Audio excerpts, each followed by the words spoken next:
live. All right. Welcome everybody to QuaranCon Cubed. I have no idea what episode this is, but we're in there, and we're talking to the exceedingly talented TL Heinrich today. Do you want me to address you as TL for the interview? Sorry. TL or Trish, Okay. either one. I'm publishing under both names, so it's fine. Cool.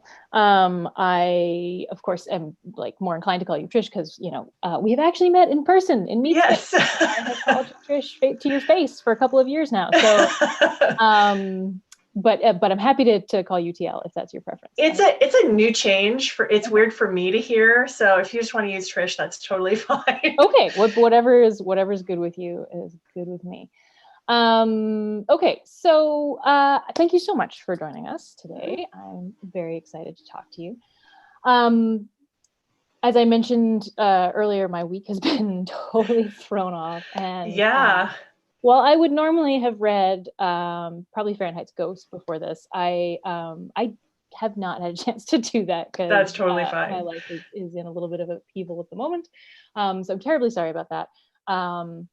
But we actually know each other, so I feel like I can make up for not having read the book by at least having some personal questions in here. Absolutely, and it's totally fine. I get it. These are crazy times. These are crazy. Half the time I'm reading a bunch, and then I'll go through weeks of not reading anything. So it's very weird. Yeah, it sort of goes back and forth, and I've managed to read a fair bit in the last little while, but but the last couple of days have just been a lot. For those who don't know, so I've told Trish this, but I haven't for anybody else. We went and all got COVID tests on Monday because my daughter had a fever, and we don't actually think there's a strong chance that we have COVID, but it's the reasonable, responsible thing to do. So we went and got tested, and now we're isolating until we get our results. And and so it's just sort of nerve-wracking, and I haven't exactly been on the ball in terms of getting ready for this interview. So my apologies to you, Trish, and everyone That's watching, okay. but we are going to do our best because that's I'm pretty good thinking on my feet anyway. So it's the acting training. It comes in handy still. So that's awesome. You did get the questions I sent last night though, right? I did. Yeah. Okay. I had a chance to look them over this morning. They're there. Actually. And to be fair, I actually got those to you last night. So that is about 12 hours sooner than I've gotten them to the last couple of people I've interviewed. Nice. I only send them an hour or two before. I am only allowed to keep one ball in the air. So I either succeed at reading a book before I interview someone, or I actually write them questions 24 hours. Yeah, I can't do both apparently. No, I'm right there with you. Either I can be a very good indie author one day, or I can be a very good mom one day. But not both. Not both. Yeah, I'm in the exact same boat. I can't. Yeah.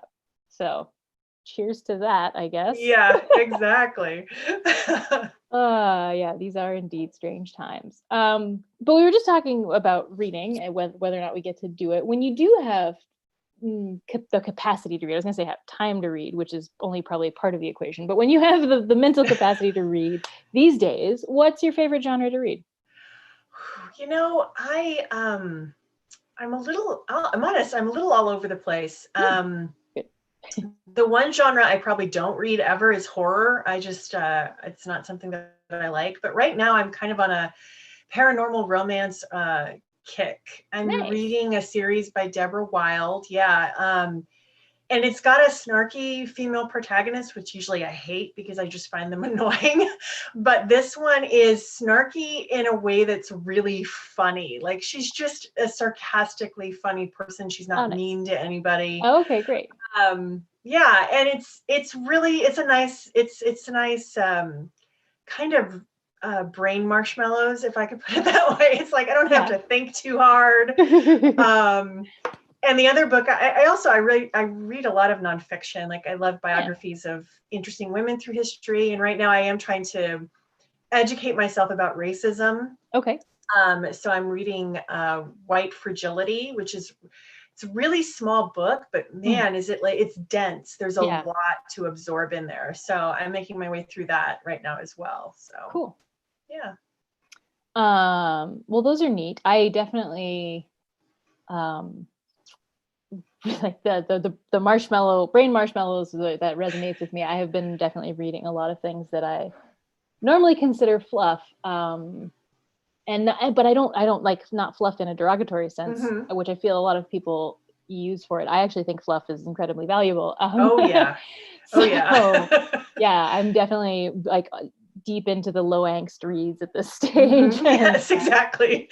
Yeah, and if I have to, not have to, or if I'm choosing to read something that's more angsty, I'm alternating between, like, I'm reading a few chapters of something angsty and then taking a few chapters of a different book that is not angsty, and Yeah. going back and forth Exactly. to try to balance it out.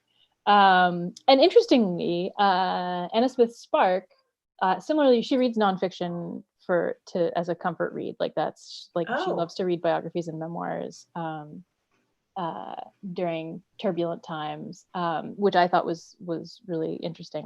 Yeah. I don't actually feel that way about nonfiction myself, but apparently you and Anna Smith Spark have that in common. So, Well, the ones I tend to go for, I've read a ton of biographies on English female monarchs. So oh, going cool. back as far as forget her name, but she's widely considered the first English queen. It was back in the 1100s. Oh, She was okay. crowned. But like, so going back like that, and like Eleanor of Aquitaine, Isabella of France, like, and they're not exactly fluffy, because it's just like you have all these like historical balls in the air. You're like, who's this Frederick? Is he different than this Frederick? And like, because they all have the same names. Right.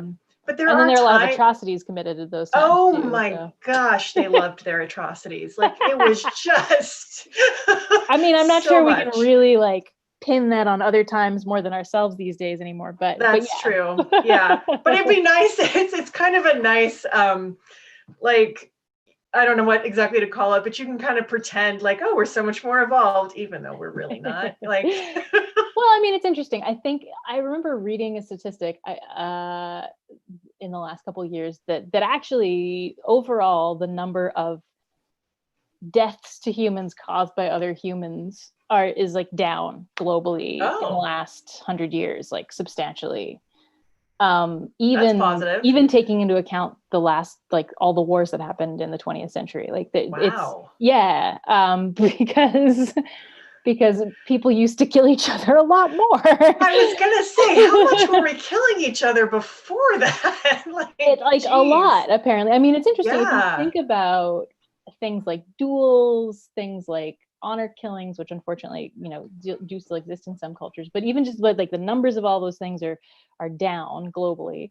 And even like, there's just, I think, because there's more of a lens on the world, right? Like, with between just reporting as it happened in the 20th century and now in the 21st century, where everyone can be a reporter from their pocket, which is actually pretty fantastic in terms of accountability. Yeah. But like, people, I think, because for a long time we've all agreed that killing other humans is bad. Yes. Now suddenly to be able to be like, I'm filming you try to hurt this person, everyone's like, Yeah. oh yeah, no, we didn't try to kill the person. No, So we're good. I don't know. We're good. I feel like maybe just like global accountability is up, and therefore humans killing other humans is down. That's But interesting. again, it's hard to feel good about that when there's still so much injustice going on. I know. But and that statistic was a while ago. But I think we're far more aware of all the atrocities going on currently, and yet globally there are fewer of them happening than there have been in human history. But I mean, that's a pretty low bar historically. Yes. So. Well, in our view of like my husband and I are watching The Last Kingdom on Netflix, which is basically about all the Viking incursions into what is modern day England. And every episode we're like, how did the human race survive? Like, seriously. But the thing that's interesting, I think, is they had a very different point of view about death. Death was something you lived with in the forefront of your mind every single day. Yeah. Whether that was because people, would raid your village and kill everybody, or there was diseases, or there was death in childbirth, or, it was like this one woman in this one episode, she loses her infant and she's like, babies die. Yeah. And I was just like, I was taken aback, but it's like that was a sensibility that people had for hundreds of years because they kind of had to. Yeah. So yeah, we've definitely changed the way that we look at death, I think. Right. And I think that's an interesting point too, right? Like we are rarely confronted with infant mortality anymore. I mean, it still happens. And unfortunately now we've come to a point where we don't talk about it even when it does happen. And that's problematic in its own right. But it certainly happens way less globally than it used to, right? Like that's one of the beautiful things of modern medicine and vaccines is like we don't lose nearly as many children as we used to. Yeah. And yeah, I do think that would make a huge difference in your perspective on death in general, right? Like if the chances of you surviving childbirth yourself was pretty low, and then of your child surviving childbirth, and the child surviving their childhood, like once all those things are said, people are just like, yeah, people die all the time. Like, yeah, I'll fight a duel for honor, whatever. I could die tomorrow from smallpox or like falling off a thing. And they like of infection, even like the amount, like antibiotics have saved so many lives. Like the fact that you could just get cut somewhere sometime doing something and not treat it properly and just die. And not even die on the battlefield, like you cut yourself on the hand. Just like farming cooking a meal, and then 2 days later you're dead, like kind of a thing. Like oh, oops, gangrene. Yeah, exactly. I'm not sure how we got on the subject, but it's fascinating. Sorry. I have a friend. Always go, and this is why they're never as short as I want them to be. As a like, oh geez, if we want people to watch them, they should be shorter. They're always like they always wind up being 2 hours long. That's okay. Like this is a really interesting. I actually think like I have a couple of friends who they've talked to for the last several years. Like they work rather in professions where death happens a lot. Like one of them works in a nursing care facility, so she sees a lot of death. And she says, we really need to demystify it. We need to talk about it. It's a part of life, and it's a part that we don't talk about enough, that we're not comfortable enough with. And I think part of that is because we don't live with it as much of a constant threat in our everyday lives as we used to. So I feel like there does need to be a balance now with it. But no, I think that's an excellent point. And it has certainly come to light recently for me, like losing my parents in June. People are kind of weird about it, and the truth is, it's like, it is very sad, and I'm, but it's also literally a thing that happens to all of us. And most of us will wind up with their parents predeceasing them, right? Like that is the norm. And it's the thing we hope for, right? Like parents want their kids to outlive them. So we generally want, but there's not a thing that we talk about much. Losing the people who brought us into the world is not a super fun experience. No, but it's not easy. But it's gonna happen. It's gonna happen to all of us. But we don't talk about it much. And so then there's some weirdness about it. People are sort of like somewhere between like, well, it happens to everybody, so you should be fine, versus like like, oh my gosh, what tragedy, how are you managing to go on? And it's like, somewhere in the middle there is actually where the reality lies, but we don't talk about it enough. And so it's weird, and it's hard for people to broach the subject because it hasn't been broached with them much. And if you haven't ever lost a close family member or a close friend, it can be a really awkward thing to talk about because it's hard to come up with the right words. Years ago, a good friend of mine lost her mom very unexpectedly, and I remember saying out loud to her, like, I have no idea what the right thing to say is, but I'm here, and whatever you need from me, you let me know. And she afterwards was like, that was the only acceptable thing exactly. But meeting it head on, like it's the thing that I find interesting is the people that are actually very healthy in their view of death are seen as weird. Right. It's like they're the weird ones. I'm like, no, they're the healthy ones. Like that's where I want to get to, It's I mean, it the whole our society does not, as you said, doesn't handle death as well as it should, and we need to work on it. But it's a hard thing to work on because so few people are willing to even talk about it. So for the record, if anybody wants to talk about death and grief, I'm around and willing to talk about it. And I just realized, like, so my name on this is I'm in a tabletop RPG group, and we meet every other week, and I use Zoom, and so this is the name of my character. Awesome. Well, should I just call you Allery for the rest of the? You can. I don't know. I'm pretty sure if you click on it, you can change it if you want. Okay. I'll go ahead and do. I'll go ahead and do that because people are probably like, "Who is this woman?" No, it's funny because I don't even think about it anymore. We all have our character names up there, so we don't say each other's like real names, like, just have more fun. Yeah, you get into character. So and a couple people changed characters recently, like they retired their old ones, and so we had to like make sure we had their proper names up there, and it's just funny anyway. I actually noticed it when it first popped up, and then I remembered that you were that you did an online D&D session, so I was like, oh, I'm sure it's just your character name, and I was still going to mention it so that you could change it, but then we were just talking about how we were doing catching up, and I totally forgot. So that's okay. I just now noticed it. I was like, oh, I should probably change that. So there we go. That's fixed, I guess. Well, this is a con, essentially. It's like an ongoing online convention. It's true, exactly. So it's important to highlight your nerd badges as often as possible. Exactly. So there you go. There's absolutely nothing wrong with having your D&D character name up on your Zoom screen. Why not? Yeah. Well, that it gives us a nice break from the morbid talk of death to just squeeze back into. So we're just gonna pivot.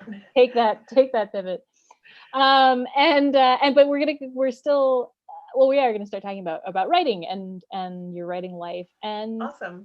So you write superhero books, which is awesome. I do. And is a very cool choice. It's not as big a genre as one might expect, considering the popularity of superhero movies and and comic books, etc. But it does seem to be a growing genre, certainly. Which is exciting. What made you choose to write superhero novels in general, and also specifically why the choice of say superhero books rather than urban fantasy, in which people can also sort of have similar kinds of powers? How do you view that distinction, and what made you choose one over the other? That is a couple of really great questions. Yeah, sorry for just cramming. No, it's okay.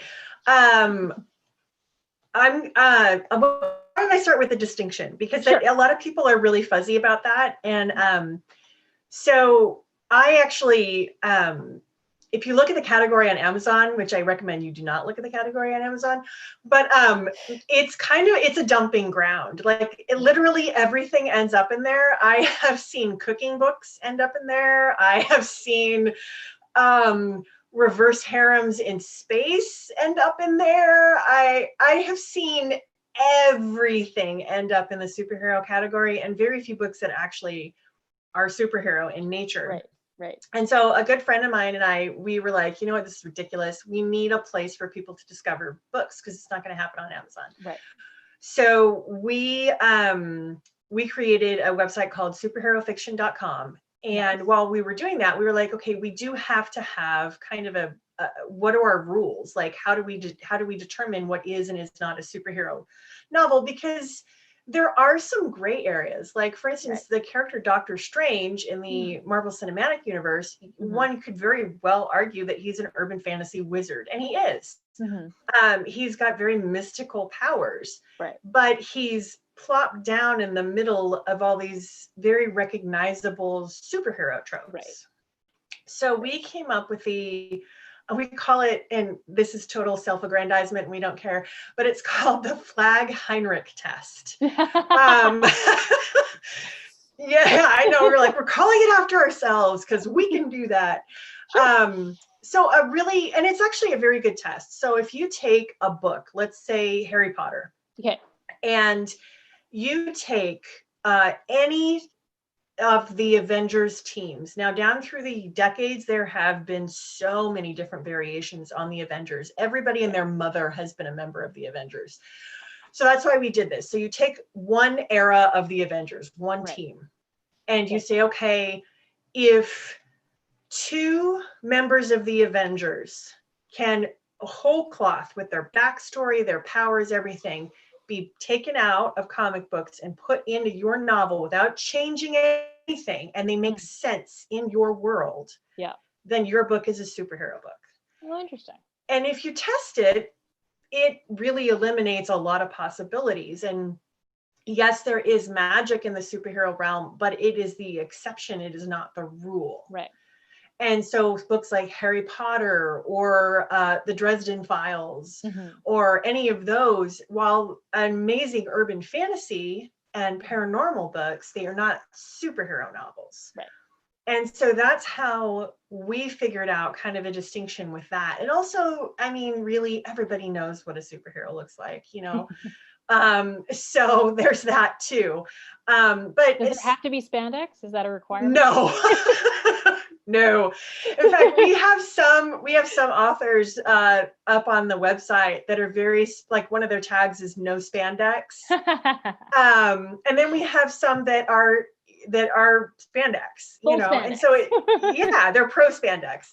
And that's the great thing about superhero fiction, is that you can plop in almost any subgenre. And if you go to the website, we have almost every single subgenre. We have humor. We now have middle grade, which is super exciting. That's awesome. We have erotica, although it will not show up on the front page of our website, but if you search for it, you can find it. Yeah.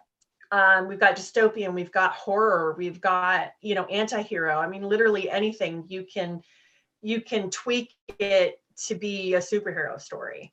Cool. So that's kind of how we distinguish the difference between an urban fantasy or paranormal romance and a superhero novel. Gotcha. And the reason I started writing that, honestly, I just had the idea for it. I love superheroes. I have ever since as far back as I can remember. I think one of the first movies I ever saw was the 1978 movie with Christopher Reeve as Superman. And so it's been a part of my life, my entire childhood, and you know, all those formative years. And I was an actress before I had kids, and then I was really trying to maintain my acting career, and I couldn't. It was too difficult with two little kids, and so I needed a creative outlet. And I thought, you know, I kind of have this idea for this superhero story. And I had just discovered that you could have superhero novels and they didn't have to be comic books or graphic novels. And so I thought, you know what, I'm just going to do now here. And I've got this story. It's a lot more developed than another story that I had, and it'll just be a lot easier because it's superheroes. How hard can it be?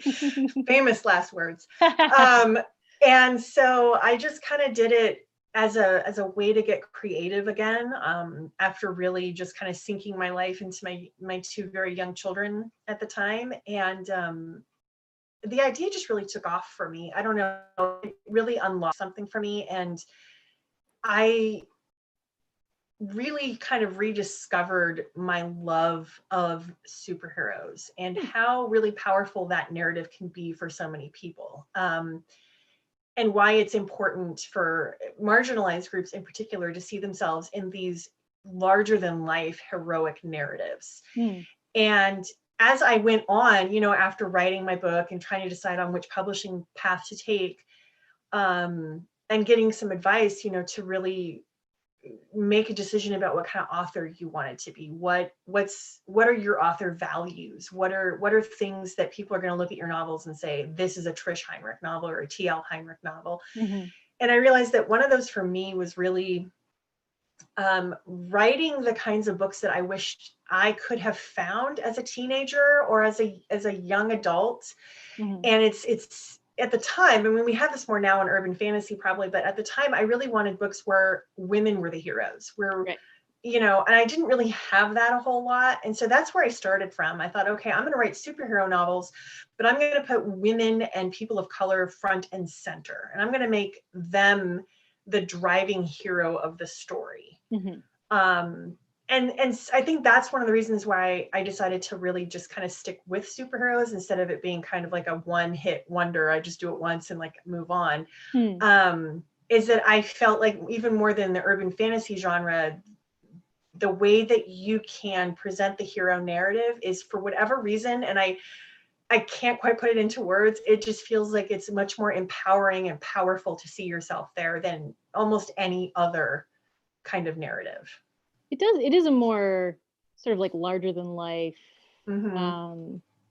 I mean, the superhero tropes are always,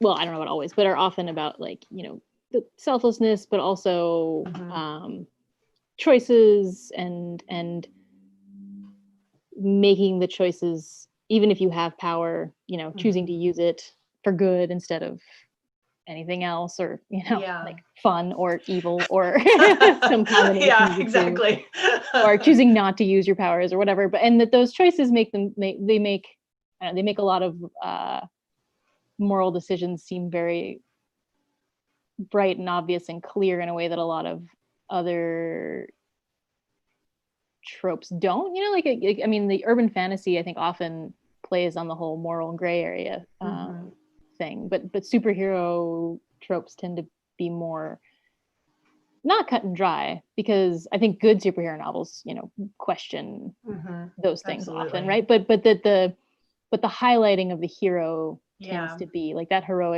hero's journey in particular tends to be more obvious and a little less gray. It does follow. I like how you touched on the hero's journey there, because I do feel like in urban fantasy, we don't really see that laid out as obviously as I think we do in the superhero narrative, where it is like that definite, you know, you leave home and you discover all these things. And I feel like a superhero novel oftentimes will follow that a little bit more clearly than an urban fantasy. Not always, but sometimes. But also like this idea of you have, I mean, they're larger than life. They're godlike. You have a lot of times in superhero stories, you have people with really godlike powers, and it's this interesting choice that they have to make on, just because I can doesn't mean I should. And I feel like that is discussed a lot more in superhero narratives than urban fantasy as well. Yeah. And I'm not sure why that is. I've heard a lot of scholars describe superhero stories as American mythology. It is our modern day mythology, and how we talk about and how we digest morals and things like that. And I think that might have something to do with why I think it's a really powerful hero narrative as well.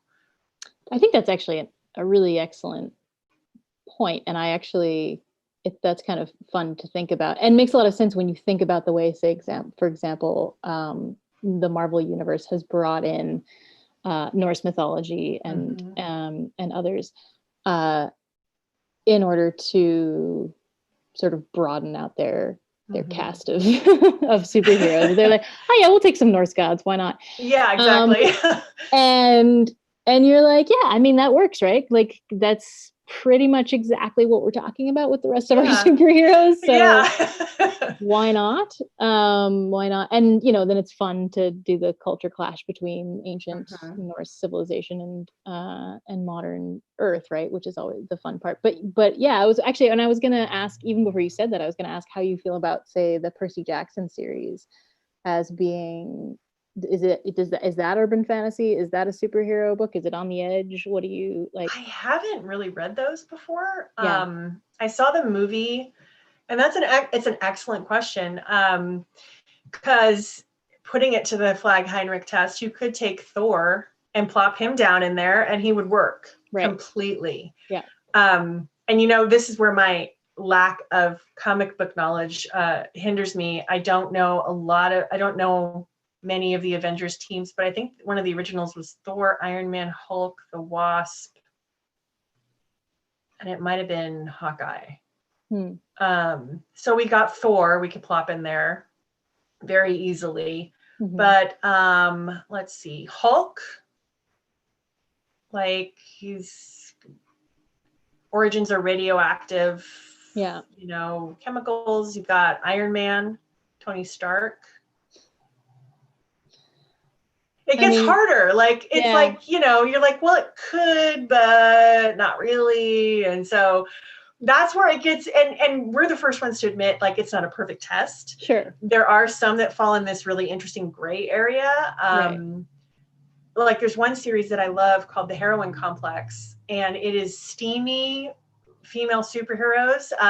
It's actually, what I love about it, it's an Asian American author who wrote a trilogy of books centered around Asian American superheroes. That's awesome. It's so awesome, and it's got this great steamy romance element to it, and I just, oh my God, I love those books. But when we put it to the Flag Heinrich test, what we discovered is, well, it's very obvious to us reading it as superheroes, but it falls into this weird gray area because we couldn't plop two Avengers down into it without changing their backstories. So it's not a perfect test. Right. We're the first ones to admit that.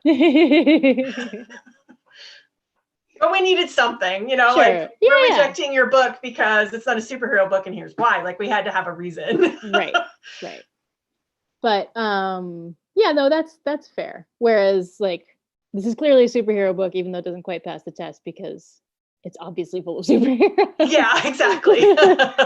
I need to read Percy Jackson, though, because I have a bunch of friends that are like, oh my God, you have to read this. Your daughters are starting to get old enough for them. So I'm gonna have to pick up the first one at least. I am actually about to read them. I haven't read them myself, and I haven't seen the movies. I have actually just started seeing a lot of Rick Riordan's tweets in my Twitter feed because he's like the opposite of J.K. Rowling. He's like 100% accepting of everyone and everyone's interpretation of his work. Nice. And is just like really, you know, just instantly came out with like, yeah, sorry, trans women are women and trans men are men. I don't know why this is up for discussion. And just, it's been really nice. I mean, you know, like, he's a human being. I'm sure he's not a perfect human being. No one is.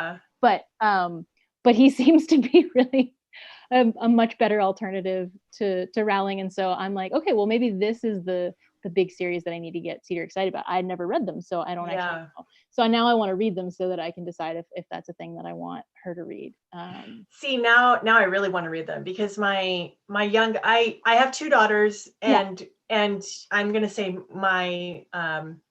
one of my daughters is transgender, and she is very open and very okay with me saying that. I'm just not going to tell you which one of them it is.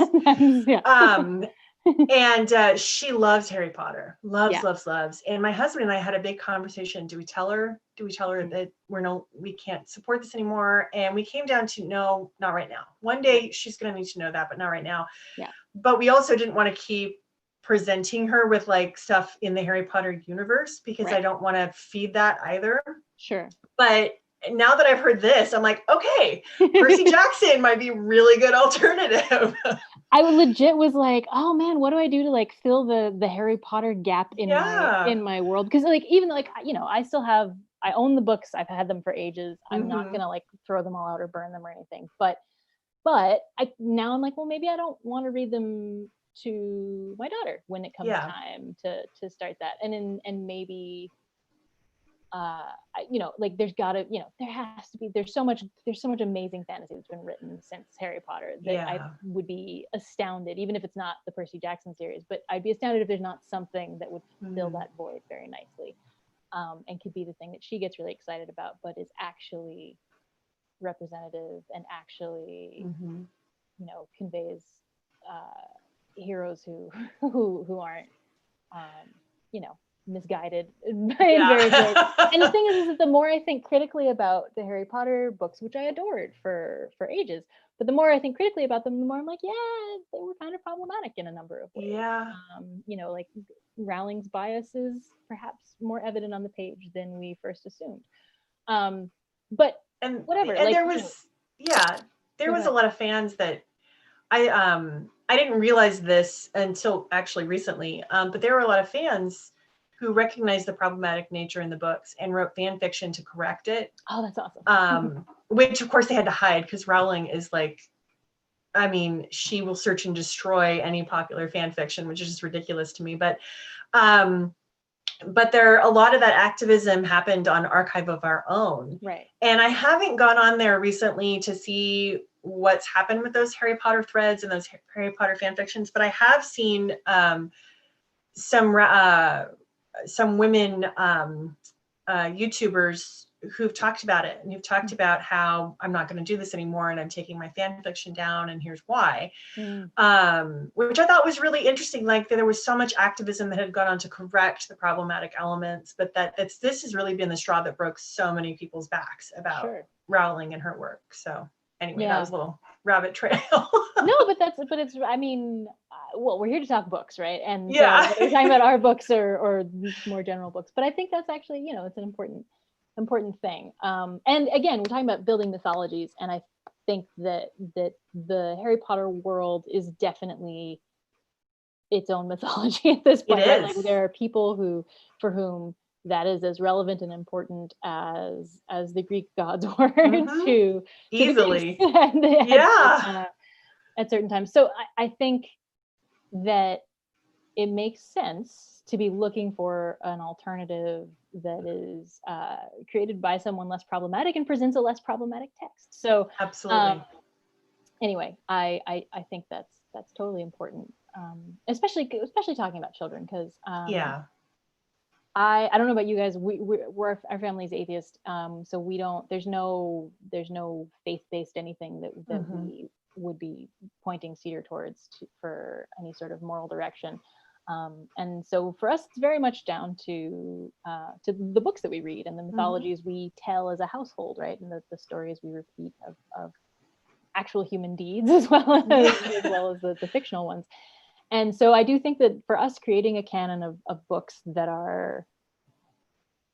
tell a better message is important. And so absolutely, because kids take a lot of their cues from fiction. And so so we're constantly seeking out books that do a better job. And and so anyway, so I'm gonna read the Percy Jackson series and see how that measures up. And if not that, then I'll find something else. And I know my husband loved the Chronicles of Prydain as well. Oh, really? Yeah, it's a much older series, and he's a little nervous about how well it's aged. It's always the problem, right? Like, yeah, like, oh, I love that, and then you're like, oh, why did I love that? Yeah, exactly. Yeah. We read The Hobbit. My husband read The Hobbit to my oldest. Yeah. And she had a real issue with the fact that everybody was a guy, so she made my husband change half the dwarves to girls.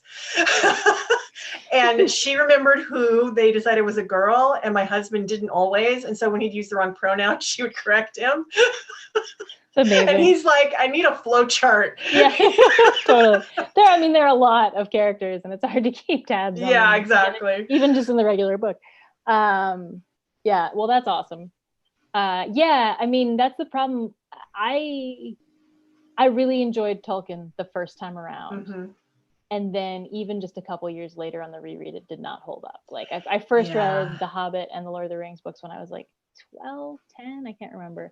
And then I read them again at like 17 or 18. I was like, oh, and just even the writing didn't hold up. I was like, man, dude, you gotta cut back on the descriptions of random BS. And then and also just like, why is this all men? Like it just but the first time I loved it, right? Because it's when you if you haven't run into all this stuff before, you don't question the fact that it's just all dudes.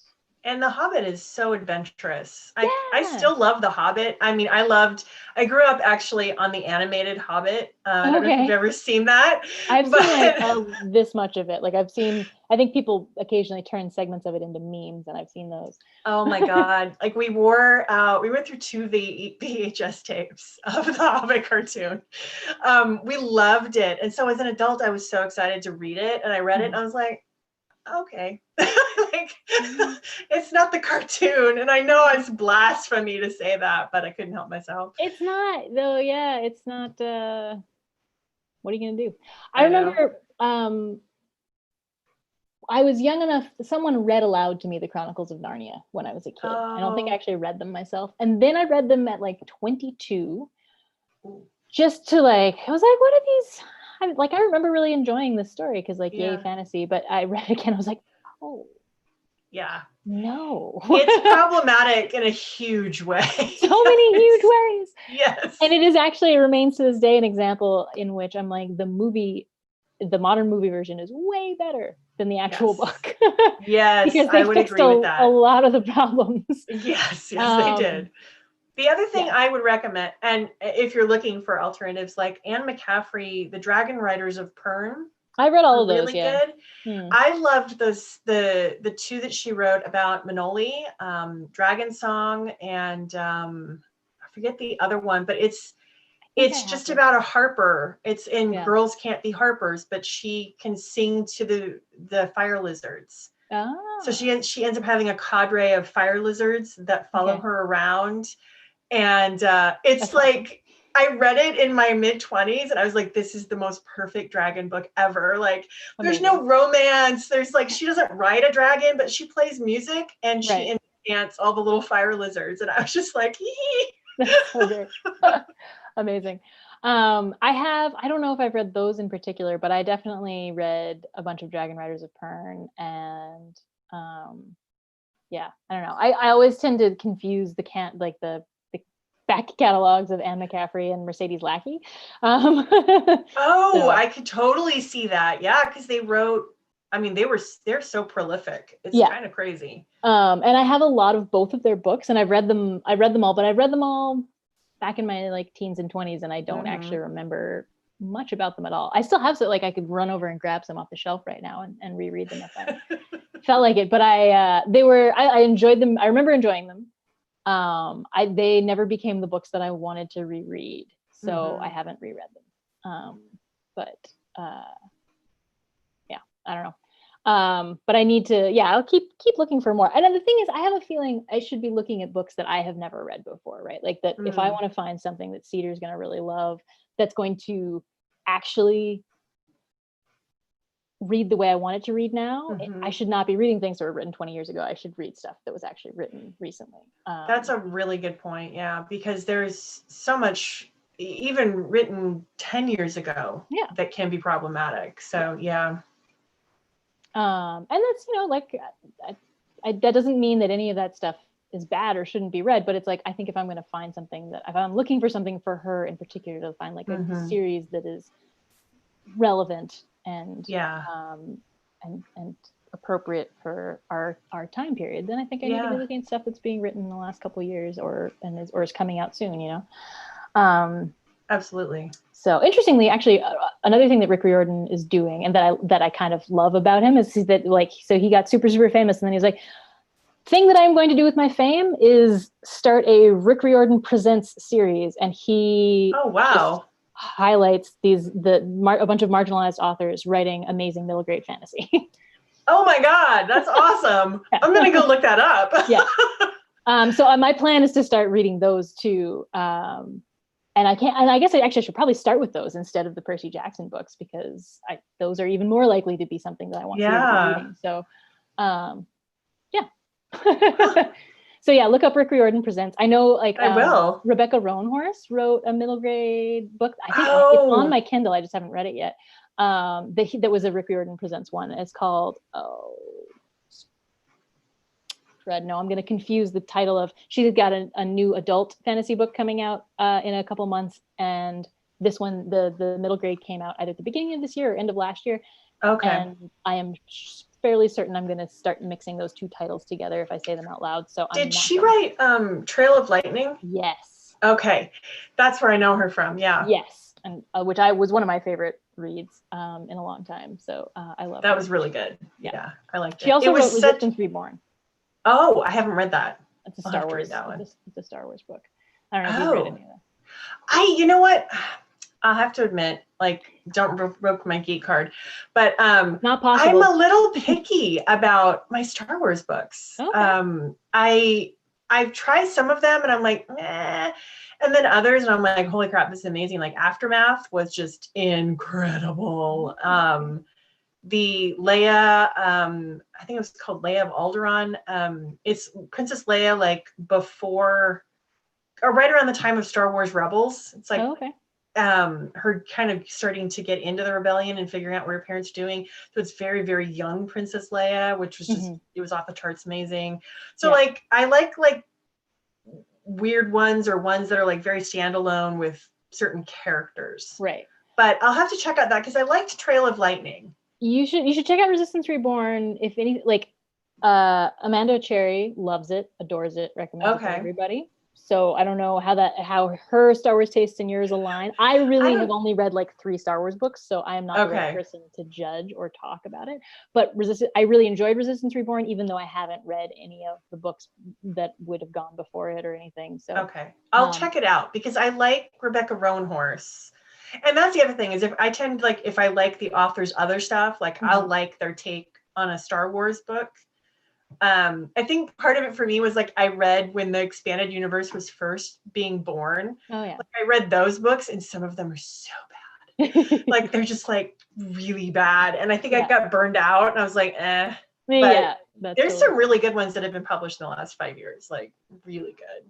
It seems that way. I really should probably delve into more of them. I really haven't done much. Ahsoka is good. The audiobook. I haven't read the ebook or anything like that, but the audiobook is amazing and it's narrated by the voice actress that plays her. Oh, cool.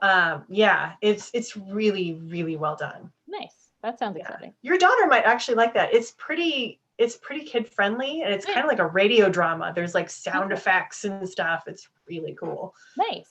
I wonder, we should see if she's into audiobooks yet. She's very like she will just stare at a picture book even though she can't read more than a few letters. She'll just sit and look at books. But she'll read, like we'll read chapter books to her and that's fine as long as there are pictures on almost every page. She doesn't have to wait too long to be looking at a picture. She'll sit and listen. But if there are multiple pages between pictures, she starts to lose interest. So I don't know if listening to a story alone would keep her engaged or not. I'm not sure. If there were enough cool voices and stuff, maybe. There's like there's like laser gun fire and TIE fighters are flying overhead and my girls were mesmerized. Like it was really, I was sad because they weren't really getting into Star Wars. And then I just happened to be listening to this and they were like, what is that? And then they got into it with me and then suddenly they're like, Ahsoka's the most awesome Jedi ever. And I was like, I'm not going to correct that because she's not a Jedi, but that's okay. They don't need to know that. That's awesome. So I don't know, it sounds good. She might like it. She's not yet 4. So like, we got time. For some reason, I thought she was closer to elementary school age, like she was kindergartner or something. I don't know why. She has been doing preschool, so because there's a preschool near us that goes from 2.5 to that, and also includes the first kindergarten year. So she's been that's nice. She's been going to that she was going to that until COVID. This was her first year, so she only got to do half a year, slightly more than half a year, and then.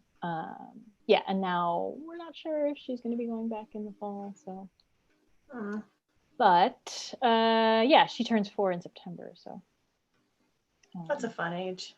Yeah, she's quite fun. Okay, back to you though. Okay. The point of this, after all, is to talk about you. So, do you have any interest? So, like, we've just been talking about sort of expanded versions of stuff. You write superhero novels. Do you have any interest in writing graphic novels or comics? Does any of that appeal to you? If somebody came to me, we'd love for you to write for this, I wouldn't say no. It feels like a daunting task because I don't know how to put that kind of story together. Okay. Put a graphic novel story together with the panels and everything like that. I am getting a notice that my internet is slowing down. Virginia? Yeah. Hey, you're there now. Going down a little. Yeah, we lost you for a second. Do you want to turn video off for a minute? I know what's going on.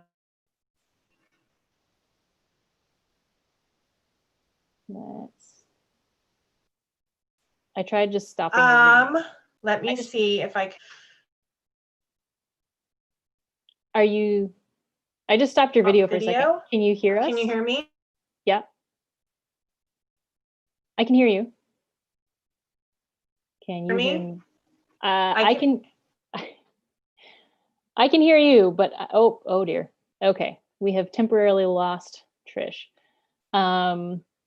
So let's see. I assume she'll come back. I'm going to open up some of my email. Okay. Oh, did we get you back? Yeah. It's right. now okay. So can you hear me? I can hear you. Yes. Okay, great. Do you want me to turn your video back on? No, let's try this really quickly. Okay. See if it all like stays like this, and then we can do this. I was my podcast partner and I were trying to record yesterday, and he's across the country in Maine, and the same thing happened like at 3:30, and we were just like, "You've got to be kidding me!" Oh no! Now we've lost audio. Dang it!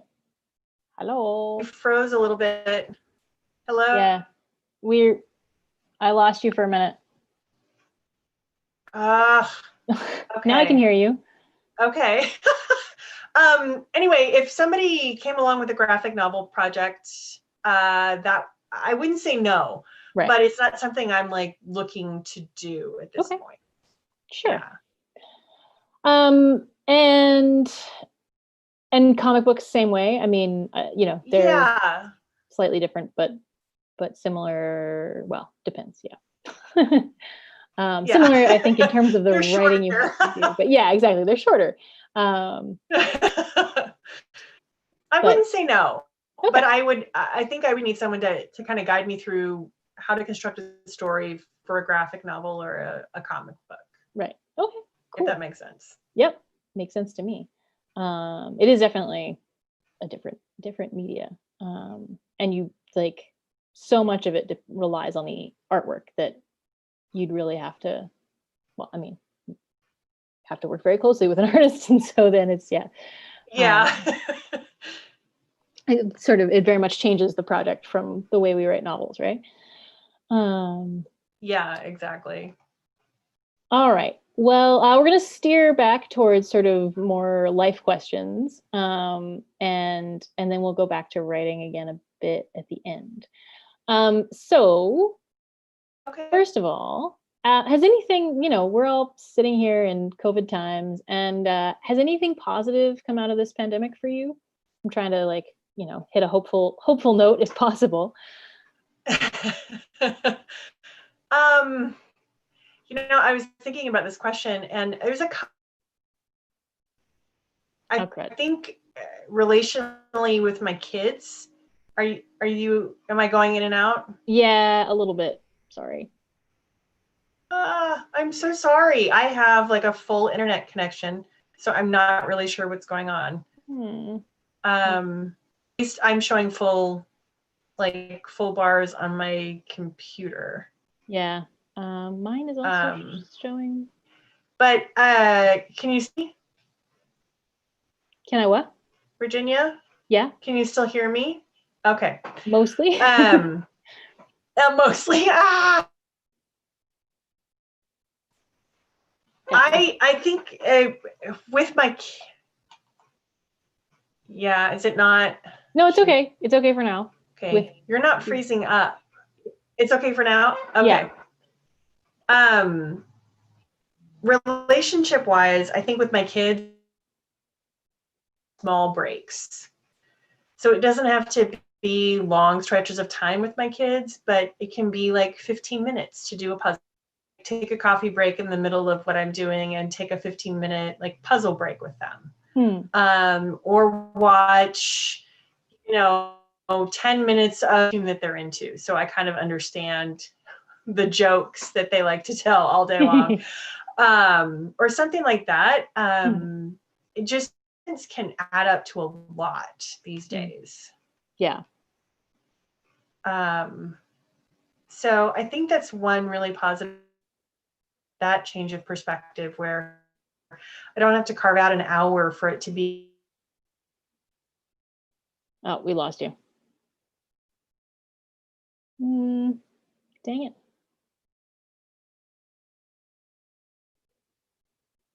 whole exchange. You've cut out for like the last 10 or more seconds.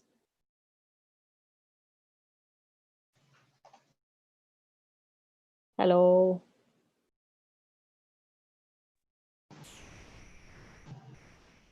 Am I back?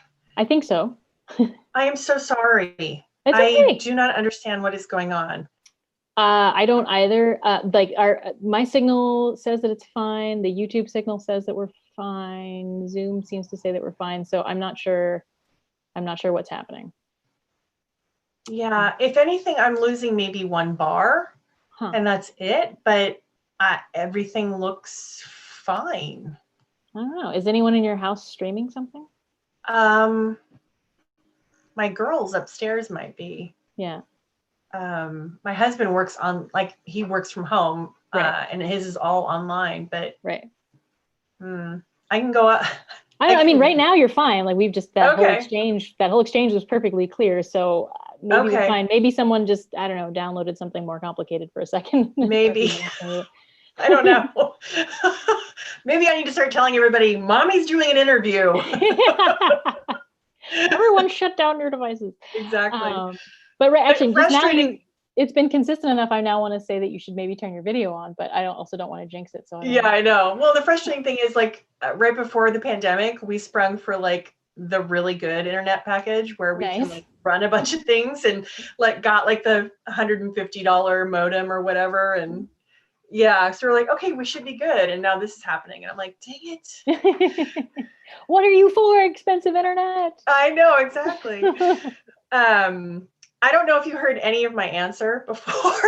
I heard parts of it. It sounded like you were talking about taking small breaks throughout your workday to spend time with your daughters, and therefore feeling like you or internalizing that you didn't have to spend, hours with them at once in order for it to be meaningful, that you could connect meaningfully through shorter breaks throughout the day.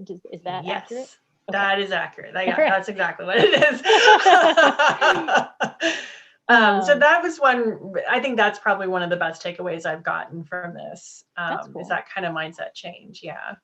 That's solid advice, because I have felt, I don't think I've been doing that very well, and it's hard. And I felt like I got to be all or nothing either way. Yeah. And that that wears on all of us, I think. So that's actually, I appreciate that tip. I feel like that's a good thing for all of us to try. Yeah. Well, and sometimes, I mean, I do get really hyper focused because it feels like that's the easiest thing to do, is sink into my work and not have to face the fact that things are hard right now. Totally. But then my daughter will knock on my door and say, Mom, do you want to play a quick game? And I'm like, you know what? Yeah. I could use a break right now. Well, that's good. Yeah. That's good. It probably helps to have that separate space too. We have an office, but it has 2 openings from it and only 1 door. Oh no. There's no, and mostly I actually just work at my standing desk in the living room. So, or sitting down in the living room. Yeah. And of course that is right in the middle of everything. So, that's how my husband is, because it was funny because, this time last year, I was actually repainting this huge walk-in closet that for some reason is off of our TV room. Yeah. The way this house is laid out. So I'm like, this makes no sense. But so we converted this ginormous walk-in closet to my office. So cool. I had this dedicated space that we had made by the time the pandemic came around, but my husband, he didn't have anything like that. So he's in the front room at a very big, long table with his, monitors and stuff, but he's very accessible. And so part of the struggle has been to convey to the girls, just because Daddy is sitting out there in the front room doesn't mean he can play with you. It's like he's still working. Right. So for him, it's definitely a bit of a different feeling than it is for me. Yeah, that's interesting. We've been really lucky in that Corey has not had to work. I mean, he works in movies, so he can't work Yeah. currently. Well, actually, I mean, that's actually changing. Manitoba has opened up its film industry, Oh, and wow. a couple of Hallmark movies have been shooting the last few weeks. And soon he'll be going back to work, although we'll see if they actually get started before, like, our numbers have been climbing lately. So Oh, wow. see if they actually get Man. filming, get a movie shot before everything shuts down again. Yeah. We're hoping that he can get at least one show in before, just so we have enough money to make it through the year. But yeah, but it's been interesting. Whereas, like, I can always work from home. So we've been splitting things so that, he's doing most of the childcare and I'm doing most of the working. But Cedar doesn't get that, right? So she Yeah, exactly. comes to talk to whoever's closest or whoever she feels like talking to, and it's like, no, I'm working. That is the one thing. Like, my girls are 7 and 10. Yeah. And I'm thinking, oh my gosh, if they were any younger, this would be so much harder. Like, I can't even imagine. My sister-in-law has 4 kids, and her oldest is 16, and her youngest is, I think, is he 5 now? Oh yeah. And she works full time. And so it was just one of those, the older kids would do their schoolwork, and then they had to log in and help their younger siblings with theirs. And I was like, sweetie, I don't know how you do it. Like, I really don't know how you do this. That's impressive. Yeah. Yeah. Yeah. Yeah. It's like, whatever. Yeah. The whole thing is, I'm super lucky because I've got, because Corey hasn't been working and I've been able to work mostly. Like, June really was not much of a work month. But like, the whole, I've mostly been fairly productive. That's good. Since March. I mean, it's, it comes and goes, and it's been more of a struggle since June, but it's been, it's at least manageable, and at least I'm not, and I have a whole other person to help with the kids. So that is huge. Yeah. I didn't realize how big a deal it was that I didn't realize that I really needed to be alone to grieve properly part of the time, until the first time that Corey took Cedar to his parents' place, once things were opening up enough that we were able to go spend time with them again. So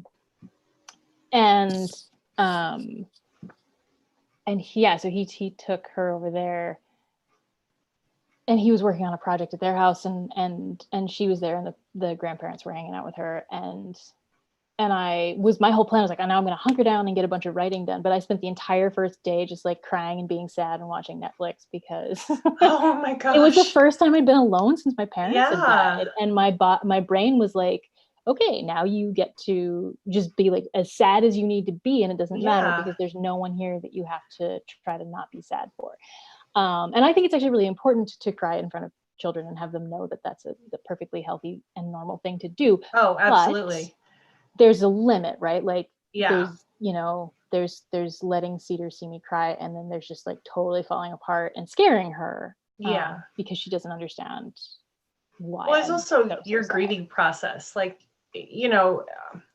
nobody grieves the same as everybody else. And for some of us, it's, I can't fall apart in front of other people, not because I'm being arrogant or anything like that, but it's like, that's not the way I operate, kind of a thing. And that's the way I am. I had a friend that died really young from leukemia, and it wasn't like it was sudden, but it still felt sudden. And I remember, like, I didn't cry around other people about it. Right. And there were some people that were like, are you okay? We haven't seen you cry. And I'm like, I'm fine. I cry, I've cried about this. I don't want to cry I don't feel like I want to cry right now, kind of a thing. So yeah, I mean, your process could just be like, you really needed that alone time to kind of get it out. I mean, I've definitely been crying in front of people too, but it like having time to just be actually alone and just be just like kind of wallow for like a day, Yeah. like really just be like, I am so sad. And I think like one day of wallowing is the very least that you're allowed. You know what I mean? Like, yeah. So it was like but that was, I didn't realize, like I didn't even know I needed it until it suddenly happened.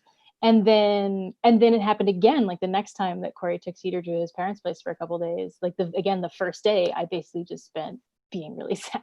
yeah. And I was like, wait, didn't I already do this? And my brain was like, yeah, but guess what? That's like once was not, oh, great. Yeah, now you're done. Yeah. And so, but wouldn't we love to think that though? Like I'm like that about some things. I'm like, I've already cried about this. I don't know why I'm sad again. And my husband's like, because feelings aren't like that. Like yeah, totally. I mean, like the rational part of my brain knows that, I will actually to some degree grieve my parents for the entire rest of my life. Like, there will just be times where I will just be really sad that they're not around. And in the first month, that was like all day, every day. And now, it's becoming more of a like moments in every day. And then sometimes just like not for a day or two, and then for many days in a row. And, just like it comes in waves, and I'm just letting it do its thing. But it's, it's just kind of brains are funny. Funny places. Brains are very funny.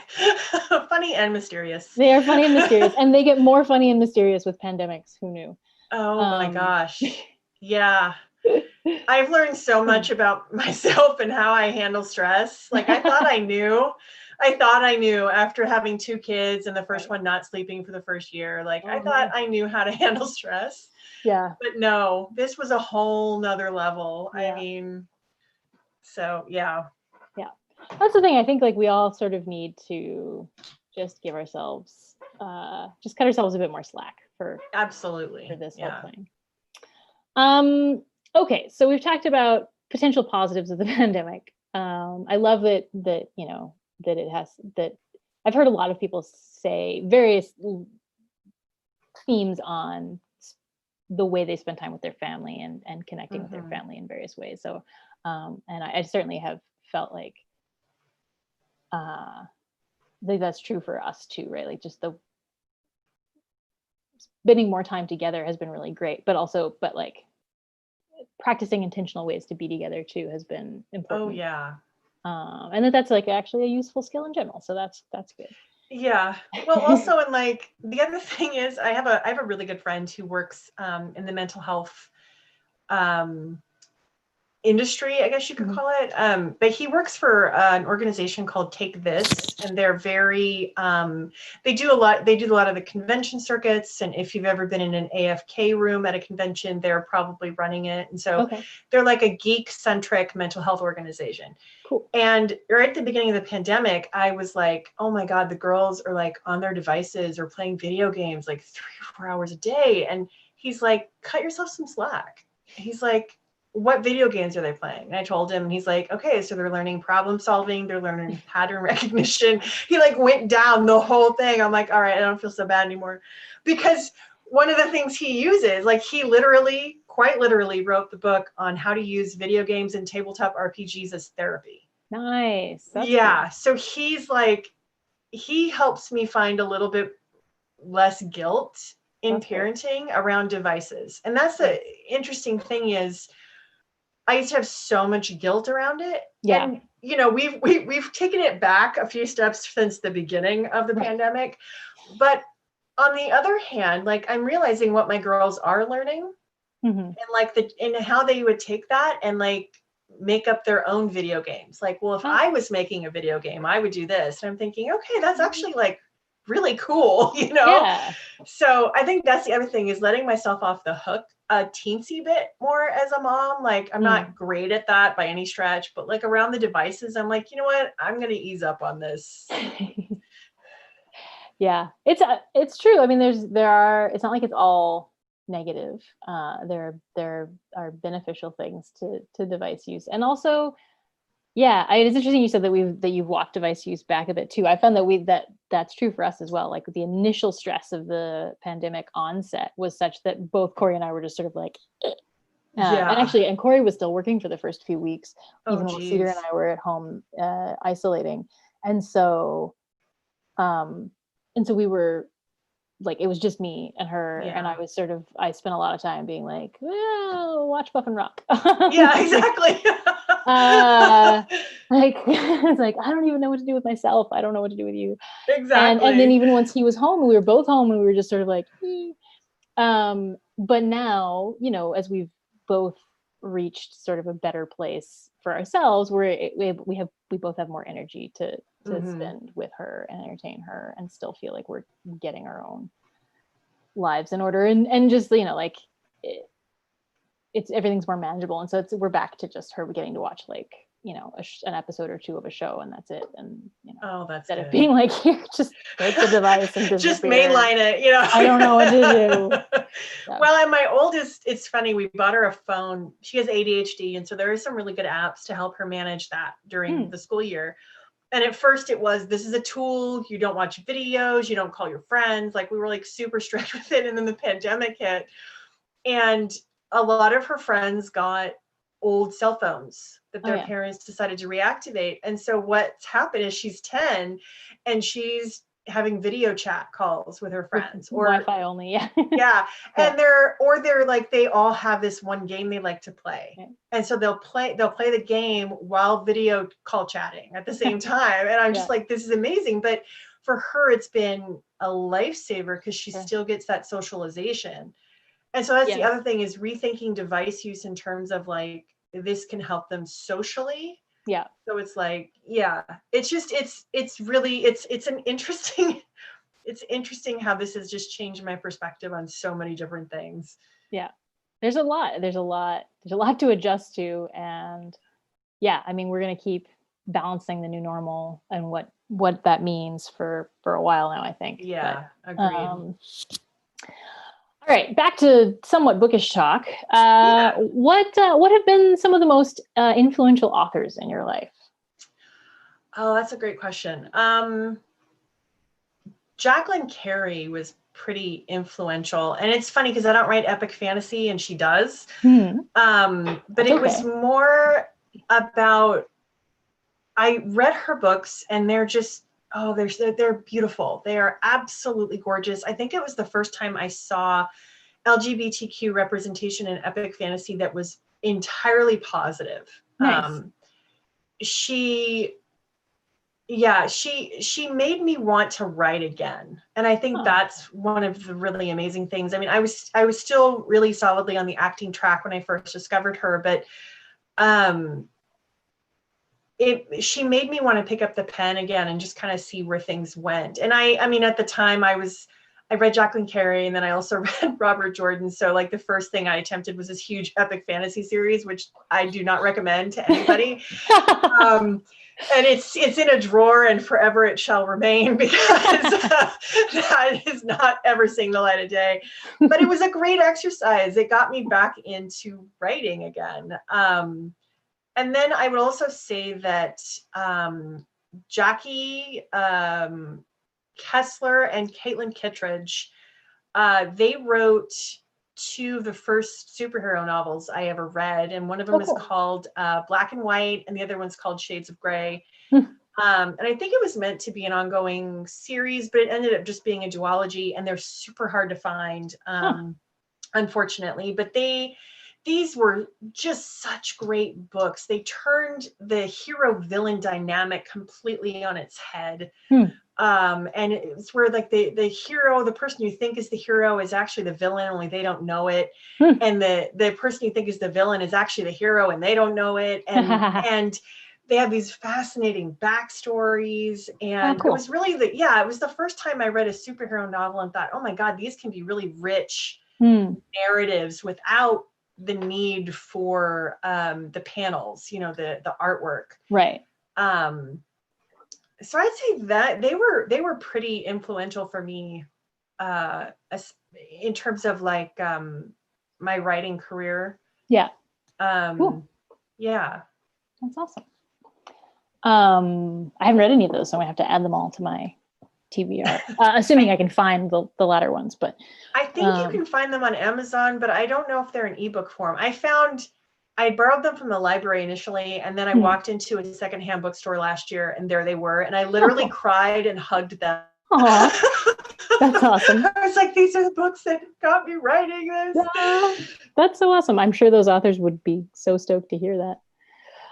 Hey, do you want to try turning on your video again? I sent tweets at them. Oh, you did? Nice. Yeah, let's try it. I did. I sent tweets to them. Hold on. Let me go into full.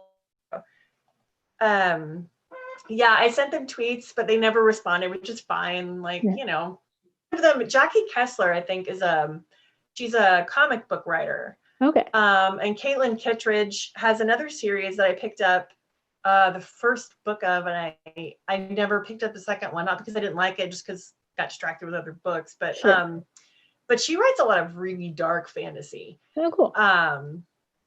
But yeah, I mean, I like them both. They're pretty interesting authors. Nice. That's very cool.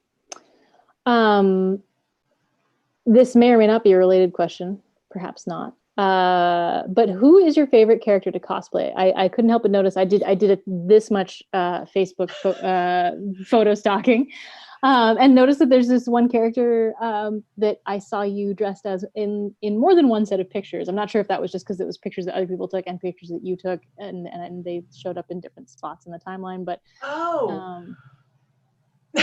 but do I have a headband? A headband? Okay, yes. So that's really funny that you found that. I actually don't cosplay. Really? What that was, the last thing I ever acted in, I actually was a producer in as well, and I helped create it. It's a superhero web series. It's a comedy series. Cool. And I played the receptionist who's also a psychic. And so that was what that was. That's a costume. That is a costume. Yeah. It was a very short-lived, unfortunately, superhero comedy web series called The Collectibles, and it was superheroes in an office setting. And you never see them use their superpowers. It's all office politics.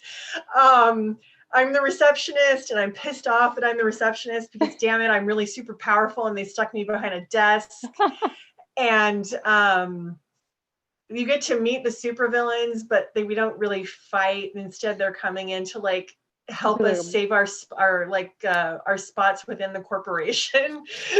So it's a board meeting essentially, which is like the most evil thing ever anyway. That's true. So it was a lot of fun. We did it because at the time, my husband and our best friend, they were trying to get pitch meetings for this urban fantasy television series. Okay. And I don't know if you know, with your husband working in the film industry, you might know, but it's drudgery trying to get a spot to pitch anything. It's yeah, he just works on the behind the scenes stuff. So no, okay, we don't have any direct experience with that. Everything's already greenlit by the time you see it. So you don't have to deal with any of that. But it can be really hard. And so we were knee deep in trying to figure out how to write and rewrite, and for the 100th time, the pitch and what to include and what to edit out. And so we're like, you know what, we need a project. And at the time in Seattle, web series was absolutely huge. It was pretty much, it was the vast majority of what was going on in indie film in the Seattle area. And so we thought, you know what, we'll just throw up a web series. Like, it'll be fun. You know, it won't take that much time. Famous last words. So we decided to do a superhero web comedy series on a less than shoestring budget.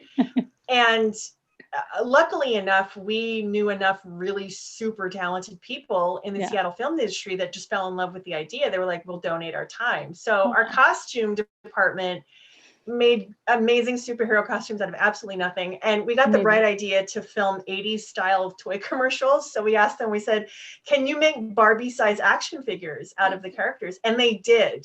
They went to Value Village and Goodwill and got Barbie and Ken dolls and altered them and hand sewed replicas of our costumes. And we filmed 80s toy commercials with our action figures. That is amazing. I actually saw a photo of the you as a doll like your character as a doll. And so that was what convinced me that it had to have been cosplay, because I was like, okay, look, there's a doll of the same character. So.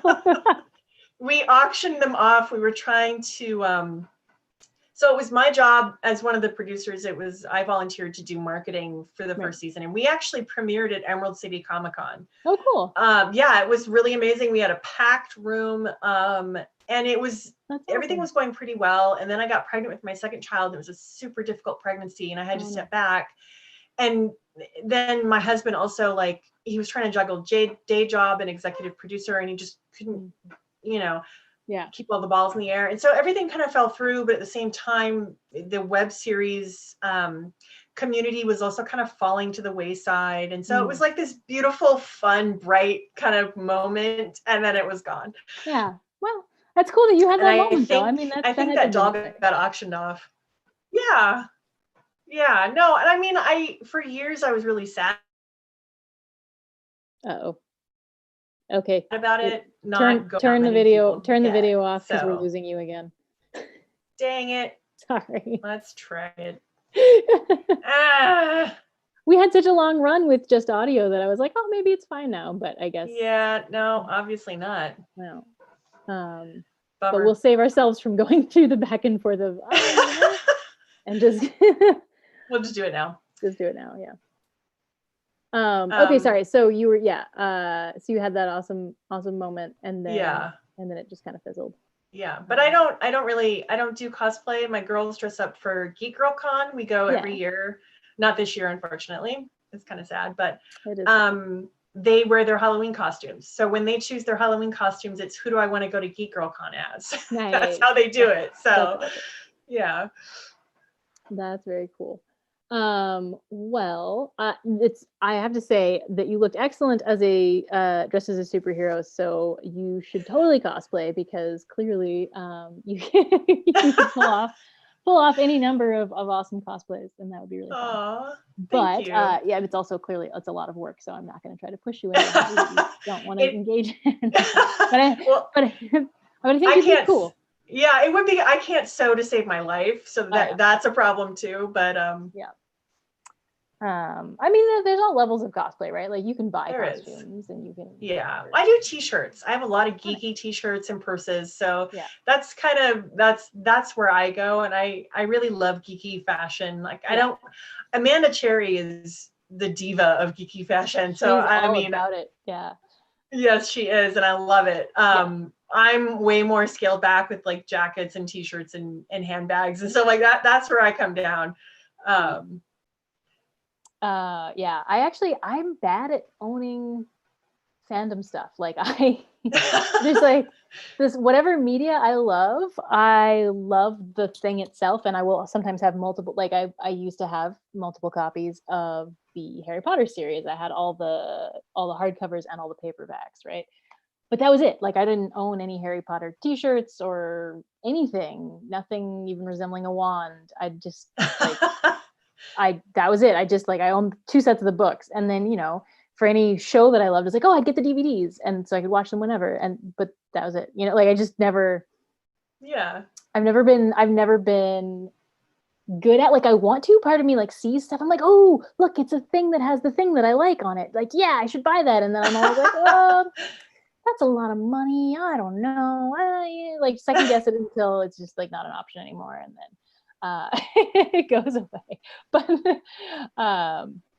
yeah, it's a weird. I always feel a little out of place at conventions and stuff, because I own so few like franchise related things. Like, I just don't. I don't actually own, like, I'm amazed that I even bought my own. Actually, it took me a long time to order the CornCon sweatshirt for the convention I organized myself, and I barely bought the shirt for it. So you should treat yourself. It took me a lot of years, because I really love action figures. Yeah. Are you? Yeah, I got you back. I lost you for a second. Okay. Yeah, you're freezing up too, so I'm like, okay. But I love action figures. Yeah. And so I just started treating myself every now and again to like, I bought myself some action figures. Like I have some shelves with Leia and She-Ra and Nice. Awesome. I actually do have a couple of the Star Wars. You know how they made the like the sort of squat versions of them where they're all like wider and chubbier than they should normally be. Like they're almost like chibis, but they're not quite. But they're yeah. plastic. And I bought a set of those back in my 20s, and I still have them. Cedar plays with them now, even though she has no idea what Star Wars is yet. But we'll fix that eventually.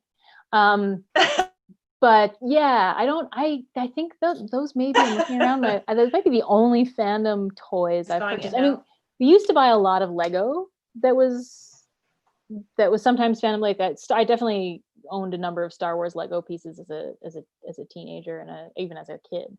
But yeah, just as an adult, like I haven't done that, and which is weird. Like I want to, and I like them, and I see things and I covet them, and then I just don't ever buy them.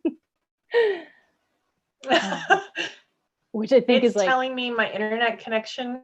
Oh. And I don't understand what's going on.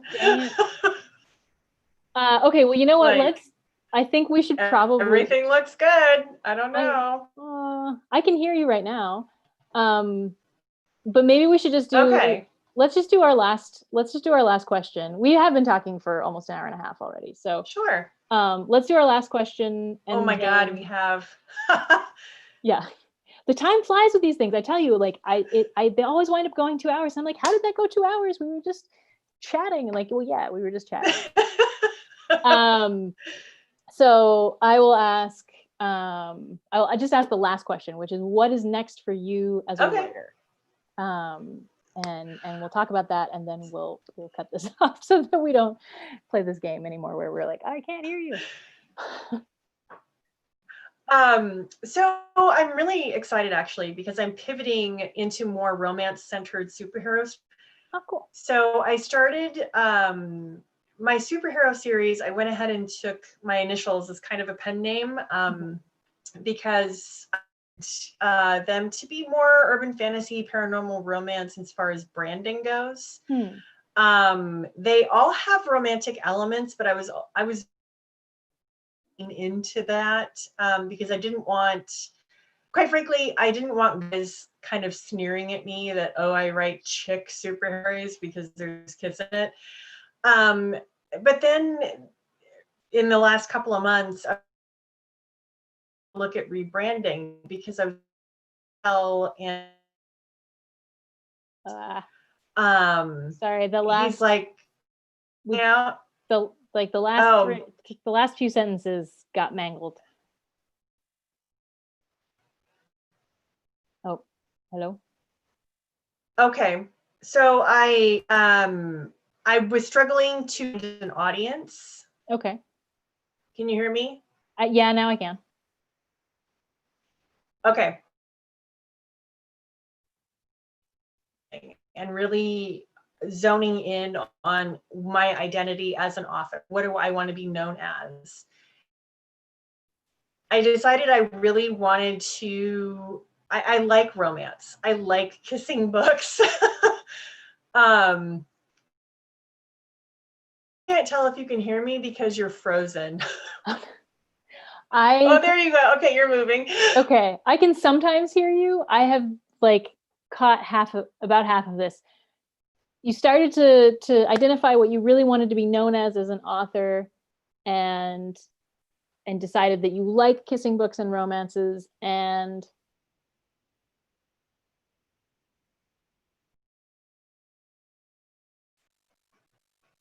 now I can't hear anything. Hear me now? Yes.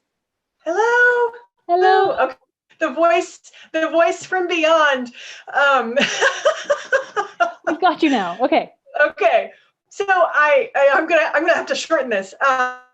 More towards romance. So I'm gonna have T.L. Heinrich be it's all gonna be in the same superhero universe. So the Vigilantes universe, which I have rebranded. And so the books that I have published are going to be under T.L. Heinrich, which is going to be more of my kind of superhero romance, is going to take more of a slow burn. The trilogy or, series to actually happen. There's not going to be a happily ever after at the end of every book. But then I'm also going to be launching a new series under the name Trish Heinrich that is going to be romance first. So what that means is it's still going to be in the same universe. There are going to be happily ever afters or happy for nows. There are going to be superheroes. And so both of those types of books are going to exist, but with just focusing on different characters, if that makes sense. Yeah, sure. Okay, so if I got, well, I was going to say in 2021, I'm launching the Celestial Superheroes, which is my first foray into that's first superhero novels. Okay. And I'm really very, very, very excited about it. That's very exciting. Yeah. Okay, so to clarify, because it was coming in and out, just verify if this is accurate. Trish Heinrich will be the name you use for the romance first superhero books, and T.L. Heinrich will be the name that stays on the superhero first romance subplot books. Is that right? Exactly. Yeah. Okay. Cool. Yes. Okay. So yeah, it's going to be more slow burn romance. Yeah. Okay. Romance with T.L. Heinrich and everything. Okay, cool. I am going to, let's see, we have had a couple people show up and be here. AF Stewart is there. Hi, AF. Misty 306 is there, she's there for everything, which is awesome. Hey, Misty, thank you so much for coming. I think that is, they've both said hi and replied to a couple things, but no specific questions. So I am going to go ahead and say that because of our technical difficulties, we should probably just call it for now. And but thank you so much, Trish, for coming and talking. I really appreciate it. This was super enjoyable. I'm sorry that we have had to sort of skip a bunch because our tech isn't working well enough.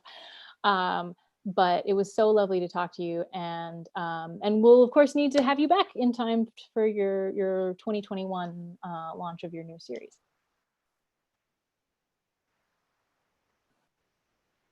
Maybe. I caught some of that. I think the internet is just being terrible. Well, I'm so sorry, everyone. No, that's okay. Thank you for coming, Trish. And I know that we're kind of saying our send off. Yeah. Yeah. So say whatever you'd like in conclusion, if you have any closing anything. Well, I have seeing this weekend. It's book 2 of the Heroes of High Tide, which is my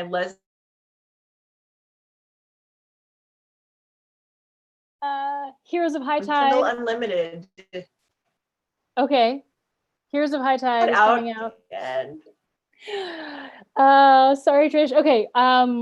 Trish is going to post a comment below the video description with everything she was just going to say about her new her second book, Heroes of High Tide, that's coming out. It's not her second book. It's the second book in the latest. It's the latest book. Let's just say that. She's got a lot of other books. There's already a link in the video description to some of Trish's work, and you can probably find all of her other stuff from there. Please go take a look at her stuff. Pre-order the new book that's coming out this weekend. And thank you so much to everyone who has been watching, everyone who watches this in the future. Thank you so much to Trish. Again, sorry for all the technical difficulties. And we'll make sure that that if anyone has questions, you can either, you should post them in the permanent comment space, and we'll make sure that Trish goes through and looks at those and answers any questions that we might have missed. Thank you, everyone. And we will see you in September for an interview with Lisa Cassidy. And I'm not sure what my schedule is going to look like before that, but we'll see you soon. And don't forget to buy some sweet CorinCon merch because it helps keep all the lights on with Zoom. Okay, thanks.